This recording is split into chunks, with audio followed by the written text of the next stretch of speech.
It's all about traditional family recipes on Big Blend Radio today. And Terri Bailey, co-owner of the historic Bailey's Palomar Resort and Retreat Center, is back on Big Blend Radio with us today to share a family history recipe. Like, this is amazing, these recipes that get passed down and part of the family.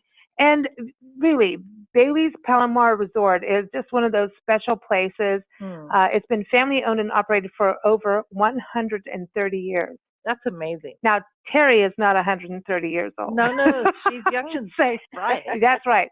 But this is, that's because she's out in nature, too. I know. It is such a magical setting. We're talking old growth forests, meadows, the magical meadows. We love the meadows. It's just so beautiful. It is a mile high up on Palomar Mountain in San Diego's mountain region, San Diego, California. It's got one of the few places with redwoods, I believe, in Southern California. Beautiful place. A lot of people go for the telescope out there, and the observatory and the state park. But I would say also, along with those things, just go and relax. You can glamp out there, go glamping. Go have a tent experience, stay in a wonderful cottage, which Nancy, you and I have done. Oh, I know, it's beautiful. And it's like, as soon as you drive in, unpack your bag, all of a sudden, all the stress of life goes away, and then you don't want to leave because there's squirrels and there's woodpeckers to hang out with. It's just a magical place. So check it out, Bailey'sPalomarResort.com. And also go to blendradioandtv.com. The recipe we're going to talk about today is up on there. And you can also see Terri's other recipes. So Terri, how are you? I'm good. Hi, Nancy, Lisa. Thanks for having me on the show. Hey, it's good. Last time you were on the show, we were talking about picnics. And we were playing Spontaneous, the song game. We had a good time. I remember that. We are still playing that game with our family. It is one of the funniest games we played. We all love it. We play it all the time. It's a fun game. Everyone check it out, Song Game. I got to give Rob Ridgway a shout out. He's now based in Nashville. Last time you talked to him, he was Rob Ridgway, the creator of this board game. And by the way, #1 best-selling and award-winning board game on Amazon, #1 last year during the Christmas season. He beat out Monopoly. Okay, it's about time. No, it was cool. Yeah. It's cool. But he was in Austin, and then he got an RV and traveled around the country, and now he's landed in Nashville and doing all these Nashville events and doing good stuff. So I just want to give you an update on him. But Terri, I want to go to this because Bailey's is a special place, and I think Nancy and I do these seminars as we travel, tourism seminars, talking about sustainability and responsible tourism and sense of place. And I think we actually use you guys as part of our example of sense of place. And there's something about how you've preserved the history of this property naturally and historically in regards to the family, that is such an amazing balance. And is that is that part of the thing when you wake up in the morning, it's like, no, we're not going to, sometimes you have to cut a tree down because it needs to be, but you have to you balance nature, balance the history of the place. That's part of who you are as a place, right? When you invite people, you want them to respect that as well. It's just that sense of place that you have. Yes, that's really important to us to preserve the woodland forest. It is an old growth forest, so being it's a woodland forest, it has a lot of conifers, the pine cone trees and oaks. There's a nice mixture here. So yeah, whenever we look at trees, we have a crew coming. Whenever we look at the trees, we always look at the companion trees next to them, what we might be removing from that combination, because we don't, unless we absolutely have to, we don't really remove anything here. They all go together. It's the perfect balance of diversity. So we like to keep it as it is. Yeah, and I know a lot of people have these amazing weddings, and I encourage everyone to go to, again, Bailey'sPalomarResort.com, but also search them out on Facebook, because you'll see these photographs from the weddings. It's like this, just to me, if I'm going to get married, I want that style because it seems relaxed. Like you're in nature. It's got that historic ambiance to it. You've got the Bailey's house, right? And you've got the historic Bailey house, which was actually a hotel at one point. You have the barn. It just is this real deal, but you can have your frilly dress, but you can, it just, I want to be relaxed if I'm going to go through that, which people are excited to do, but you know what I mean? Weddings are stressful, and to me, you need to be in a place with nature if you're going to do it, you know? Yeah, the brides and grooms that come here, they are they have a campground feel to the couple. They're already wanting to be in nature and away from the stress and busyness of what we call a town wedding.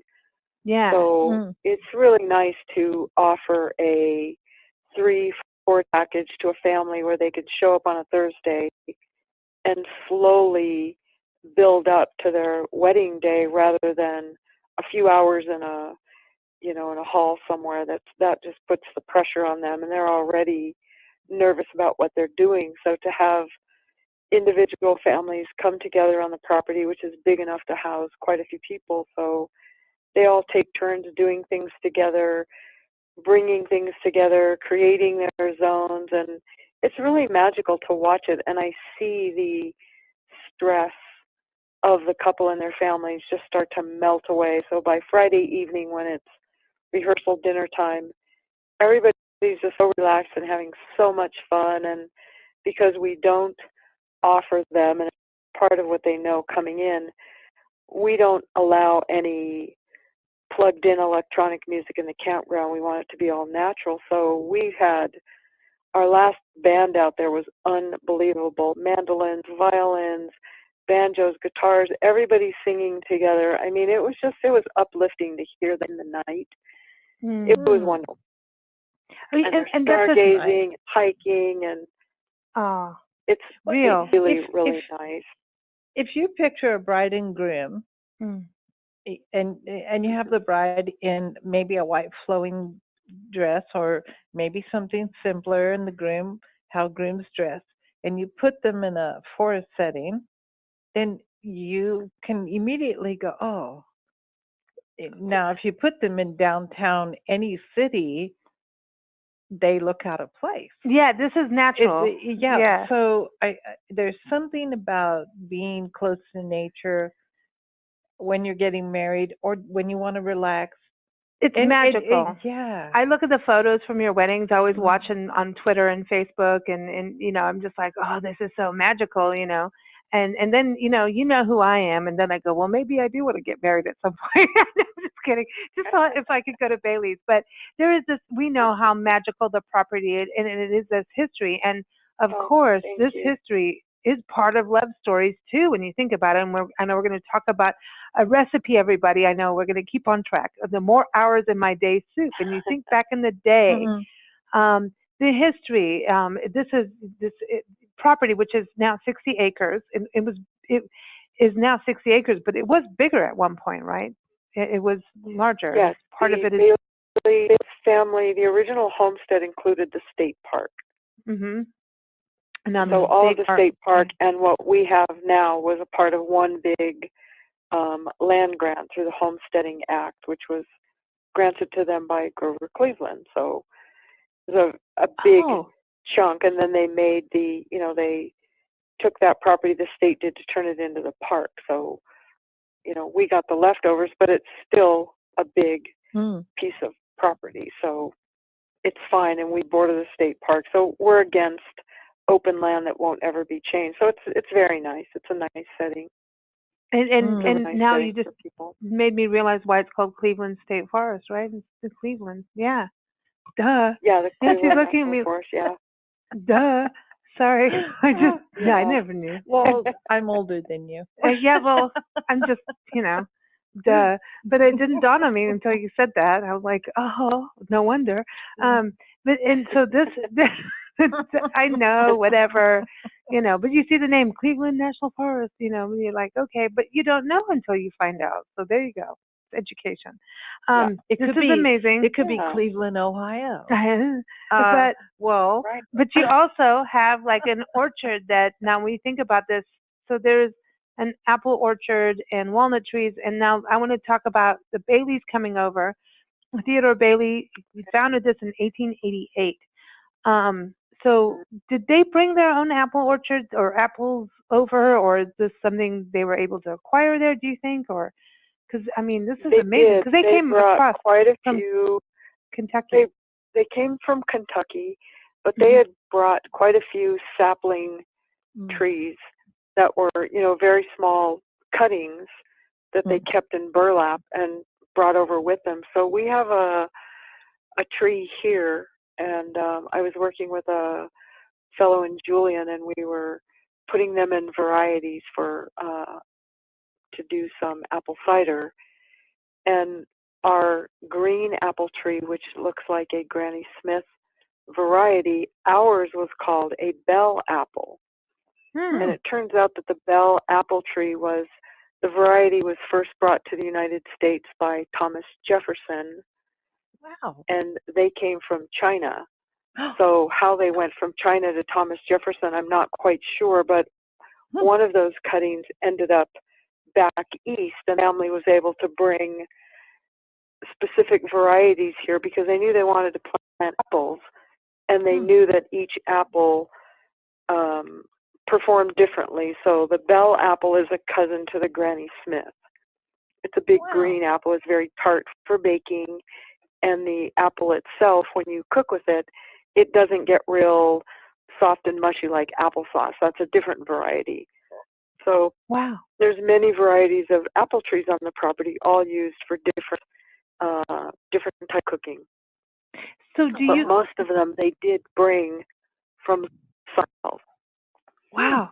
So when you think about them coming west from Kentucky back in the late 1800s, I mean, they're coming back and they're bringing saplings and things like, I always worried even just taking plants from the nursery home. I'd be like, do you have enough water? I'm going to sing to you as we go in the car. Now we're going to take care of you. Now, do you have to go through border control? Oh, not border, but inspection points if you're going, from state to state. But, it's amazing to me when you think about people on this trek because they weren't in cars. This is horseback, wagons, mules. All of that coming across and bringing their saplings. This is their seeds and the seeds. The berry cuttings for the berry bushes that are here. We have huge berry patches now, and all of those came from a different state here, or along the way they might have discovered something or traded something for a certain variety, and then kept on going. So one of the nice things about the Bailey family is that they have a very well-documented history that the family has held on to. That's what I was going to ask you about. It's like read about all these things. Is it journals that you have journals and I believe also cookbooks that they wrote things down? Yeah, cookbooks, medical books, just day-to-day journals. For this property here, they did a lot of documenting of which variety of apple trees they put where, because they used to own the state park. So the trees run from our property all the way down our valley into the state park. And there's hundreds of trees which they used to have to then water by wagon. They would fill up at the springs and then go down the valley, water all the trees, turn the horses loose and go get them in the morning, fill up, and do the same thing on the way back to get these trees going. Oh my gosh. So it was a huge job to do the trees, to get certain things established and going, which in our generation, we just get to go out and enjoy all of this. Yeah. But when I'm out there looking at the trees, talking to the trees, hugging the trees, I just can't believe their ages and where they came from, or, it's just amazing to me what they did to the first generation to establish themselves as farmers. It was amazing. I was going to say Holly Hansen from FamilyHistoryExpos.com, who's part of our family history, family. She's going to trip out when she hears this. I know she's going to love this so much because her family came across too. And her family, it's just amazing. And her family ended up being part of the Donner Party. Can you imagine that? Oh my gosh. I know. And just recently found out, and she's always been amazed by it. And you just think about what women went through and what we were wearing. Could you imagine wearing what we wore back then and crossing the country? And now look at what we're doing on Instagram. Look at me. Look at that. I'm like, come, let's look at what our elders did and give them some. I want to start posting photos of what women wore through the years because I think we really sweated in places we didn't need to for many years. I mean, it just was so brutal. And going across a prairie some of the clothing we have here is so heavy. When you have a dress that maybe came from someone a long time ago, just the weight of it is heavy with their undergarments, and if they had a bustle or if it had a neck piece or everything had to be covered, and it was just, just the underwear alone was very itchy and heavy. It's just amazing to me, and how much they had to wear, cover up their bonnets, their, to be social acceptable, but work in the field where you see them in photographs we have of these rows and rows and rows of wash that they would do here by hand in they look like giant cauldrons that are probably 4 feet high. So imagine them filled with hot water over a fire, and they're, dunking their laundry, mixing it with a stick, and then, wringing them out and hanging these up to run a hotel. Oh, that's right. And so when I saw this little, I saw this little recipe in one of their books called "More Hours in My Day," it made me laugh because I think, what did you do with the rest of your time if this was the easy part? I know. Oh my goodness. I know. So I'm glad we're going to talk about this because here it is. You've got the historic Bailey House at the one time Palomar Hotel, and I know Mary Bailey, Theodore's wife. Right, she was getting famous for her baked goods, known for her rhubarb pie that took first place at the county fair back in 1899. Right. So now this "More Hours in My Day" soup is from her daughter, right? Their daughter, Haji Bailey. Yes. And this is from 1920. She's one of the Bailey girls. Yep, one of the Bailey girls, and she was one of the kitchen helpers. So she had penned this little thing about more hours in my day and what this meant to her to pre-soak, get her things ready to get going in the morning, to give her more time to do more work. It wasn't, that she was going to kick back and read a magazine or something. It just gave her more time to do more work. Wow. Because there was so much stuff to be done all the time. And we've got to look back at the kids at those days were always working. Like, the family members were, taking care of the orchard, and at this time also a hotel and, things like that. And so these beans, so this is, a lot of us know about, beans and soup, and this is this really does come back from these days. So it's really, you say 12 servings. It's black-eyed peas, small lima beans, split green peas, lentils, butter beans, large lima if you want, navy beans. There's a lot of beans in there. Oh, I love my navy beans. Yankee beans, sorry. A lot of beans. And in the old general store, there are these beautiful old bins that they just pulled down, and they were filled with beans. And people that came into the little store up here, you would buy a bag of beans, get your mail, whatever you needed at the store. But this girl was the one that did. She did a lot of cooking at the place because she writes a lot about her bread, her soda bread, she wrote a lot about interacting with the food, where other girls wrote different things that they did, but she was one that was in the kitchen at the cook stove, and as a new thing would be invented, she would write about like what a help it would be for this thing to happen, and sleeping with a bread bowl to help it rise and keep it warm. Wow. No way. Things like that, where she writes about a wooden bowl. She has a smaller wooden bowl that is her favorite one because she can put it in bed with her to keep the bread warm so it keeps rising. That is so which crazy. I never even thought about that. But they're different bowls, and Yeah. Wow, but that's about the energy, right? But your I get that you have to keep the temperature warm. And you're keeping it consistent. Yeast will work only on sugar, water, and heat. Wow, this is amazing. This is amazing. And so this is what was going on. And now we're all trying to how fast can we make it? But she's like, I'm hugging the bowl at night. I don't need no man. No, but talk about a bread made with love. I mean, that's it. This is it. I mean, you're taking your food to bed and making it happen. This is amazing.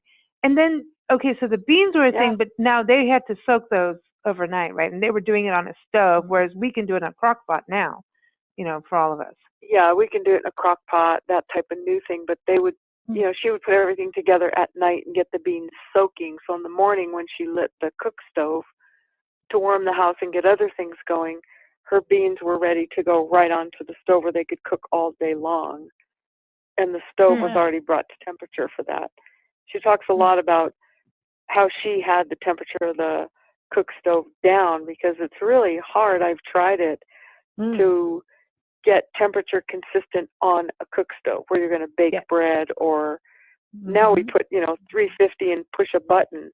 Right. They were watching a temperature gauge and fire feeding it, so whole different ball game. And if it wasn't easy to redo something in those days if you messed it up or burnt it. So she was very proud of her bread and she was very proud of her soups and had a lot of compliments from her grandmother if she had a hand for making bread or her soups were really delicious that they could then pack off in a wagon and the guys could take it out with them, that kind of a thing. So it's really it's just delightful to read these stories, but I know because I had many children here and cooked a lot, it's a lot of work to cook for a family as a modern woman. I can't even imagine what that meant in those days where there's no electricity and no modern conveniences. You're making a fire to get everything going. It's got to be just right to bake something or cook something or keep it boiling hot all the time. And it's not easy.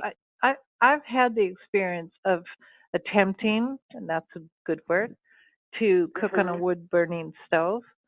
And you really have to understand fire and how it works and how to move things around. And it's not easy by a long shot. No. No, that's one of our jokes when it's like right fun. now it's time to bring in firewood and get all that going. And when we have guests, I always ask them, are you familiar with the wood stove? No, nobody knows how to do that. They turn on a thermostat. So they might get it going and they'll say, well, it went out or I couldn't keep it hot, but they don't understand fire. And the flue. You have to understand the flue. Because if you mess it up, you're gonna smoke box yourself in. It's really fun. It is fun. I mean, I enjoy it because I've had to learn. It's a necessity. It's something that interested me. So I thought I can do this. It takes constant. It's constant vigilance in watching that fire. If that's your job, it was a big job to keep things consistent and going all day. It's amazing. That's what you did. It's like indoor camping. It's like an indoor campfire, but in a box. Yeah, I think that's the appeal of our glamp section is everything is set up for you, and then you get to play pioneer out there, and people are pretty proud of themselves because I do include little welcome packets that may have, a 2-cup serving of a bean soup that they can do on a pot themselves, or a pasta thing, or something easy like a 1-pot meal type thing. And people are pretty proud of themselves when they can get it going, keep it going, and then eat it. Yeah, I think that's a thing. I think a lot of us want to go back to our roots. What did we do? How did we make this happen? And I think that's amazing because as soon as you go, like I always say, there's something so magical about your property because it's been preserved and taken care of. It's been nurtured over the years. It's just this, this is like the old growth forest, and you sit out there and these animals have been there with their families for years. That squirrel family has been there for 100 years, 200 years, and just, that's their spot. And you feel that when you're there. And it's like, okay, you're going to not have all the stuff that we have in technical life. You can kind of if you want, but when you're there, it strips away and you get to actually be who you are. And then I think it's so amazing that you have all this history of everyone and how some of the buildings are still there, and the post office, the original post office, that they set up is there, and this was the town center. This is amazing history. And reading their journals, you got to think. People complain about, the amount of time we spend on social media, blogging, blah, blah, blah. This was back in the day, on top of everything, they wrote it down. That's like they spent time by candlelight or, lantern light writing stuff down.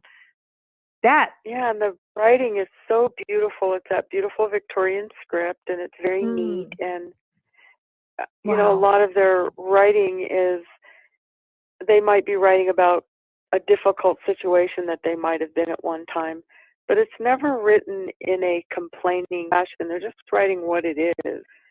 Maybe someone lost a child on the way, something like that, which today is, it's bad at any time, but, we helped her get through it and we moved on. I mean, they didn't spend a lot of time wallowing. They moved on, and it just amazes me what these people, I guess if you had to do it, they did it. But even them coming here, and they were very well equipped where they came from, but coming to the California mountains was a whole different thing for them. And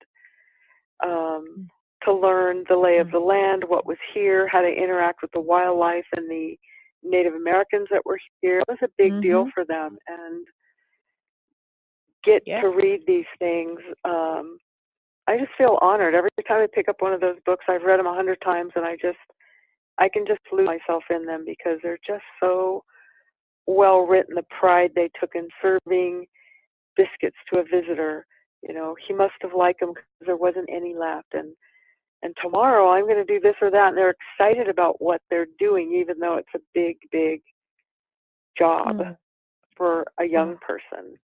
Like Haji, she was a young person and took to it and was very, it gave her a sense of pride in what she did for her family. And she wrote about that, Mother Bailey is going to be so excited today, or I'm making a cake for so-and-so today. I mean, it was heartwarming. It's just heartwarming to read things like that. I really enjoy that, and then try to put that into my recipes. When I give these away, I always include a story about the person and where I got it. And just kind of keep that going, and then ask them, my guests, to send me recipes from their family. Where do you guys go back? What do you do in your family? And it always opens up a conversation, and cooking is magical that way. So I love that piece of what we do here. Yeah, I think there's something about that, the campfire. That's special. The sitting outside part of it where everybody can unite. There's just something about unity, and because you're stripped of all the other stuff, you're out there. Yep. And you get to what's important in life, and family is important, and your family history is important. I know it can be good and bad in the past, or even in the present and future, but you've got to look at, this is what happened in the past. And I think the stories are just amazing, and I love what you're doing of keeping the traditions alive and this family history alive, because it reminds us, especially as women, what we went through. What we did and endured, and also stood up, like you said. Hey, this is what we're doing. We're proud of it. I think women have always been workers, as a whole, if you're in a general life. Oh my goodness. Yeah. You think? I'm just saying. I'm not going to get into anything. I'm just saying. But I agree. Terri, so awesome to have you back on the show. Always love chatting with you. Thank you. Okay, so I'm going to give you a word. I'm not letting you go without playing Spontaneous. There's no way. Uh-oh. Are you ready? Okay, we're going to play a round of Spontaneous right now. Okay. I got to do it. Spontaneous is a song game. You have to match a word to a lyric. Okay, so you have to get at least 5 words of the song, all in, the actual lyric together. So this is a very simple game. So Nancy's going to remind everybody how to play this. Okay. So Nancy, your word is Uh-oh. I don't even remember how to, get a word. Let me get you a word. Your word is grass. The old folks' home looks the same. I'm being Tom Jones. Something about the green, green grass of home. There you go. All right. You got it. You got it. Yeah. Sorry, Tom. The old home looks the same. It's not the old folks' home. No, it's not the old folks' home. Oh, the old home looks the same as I stepped out from the train. Plane? My phone is making a weird tone, so I hope it doesn't disconnect. I'm on a satellite phone, so I hope it doesn't disconnect. It's making an odd. She's on a satellite in the mountains. That's your phone. That was my voice. That was our singing. That was my singing. So Terri. Okay. Your word is. I want to give you the word meadow, but I don't even know a word. I don't want to because you have such a beautiful map. No, but I'm going to give you the word sugar. Sugar. Let's see. Dun, dun, dun. Sugar. Da, da, da, da, da, da. Honey. You are my candy girl. And I've always wanted you. Sugar. Pour a little sugar on it, baby. Pour some sugar on me. No, sorry. Okay, I have an old one. Sugar in the morning, sugar in the evening, sugar at supper time. Be my little sugar, and I'll love you all the time. Thank you so much, Terri, for joining us. Everyone, again, go to Bailey's Palomar Resort.com is the website to go to and look at their history and recipes from Terri and also the family. Amazing stuff. So again, Bailey's Palomar Resort, if you're going to Southern California or you are in Southern California, you've got to go. It's a magical, magical, special place. Terri's recipe, well, actually, I should say Haji's recipe is up on a Big Blend on our website, blendradioandtv.com, also part of our special family history cooking feature that is in the November through January issue of Big Blend Radio and TV magazine, again at blendradioandtv.com. And we're going to close with a song. It is Sam Yanis, Return of the Goya, Part 1 is the album. It's called Recipe. Awesome. And we love that. So check it out from his album, samyanis.com. It is Recipe, and we want to do that because it's about that journey, and it totally matches the history of the Baileys and families that moved and did what they had to do. So there it is. Thank you so much, Terri. Perfect. Thank you, girls. Love you. Happy trails. Happy trails. Okay, bye. Bye-bye. Oh, when the sun comes up and there's something in your cup.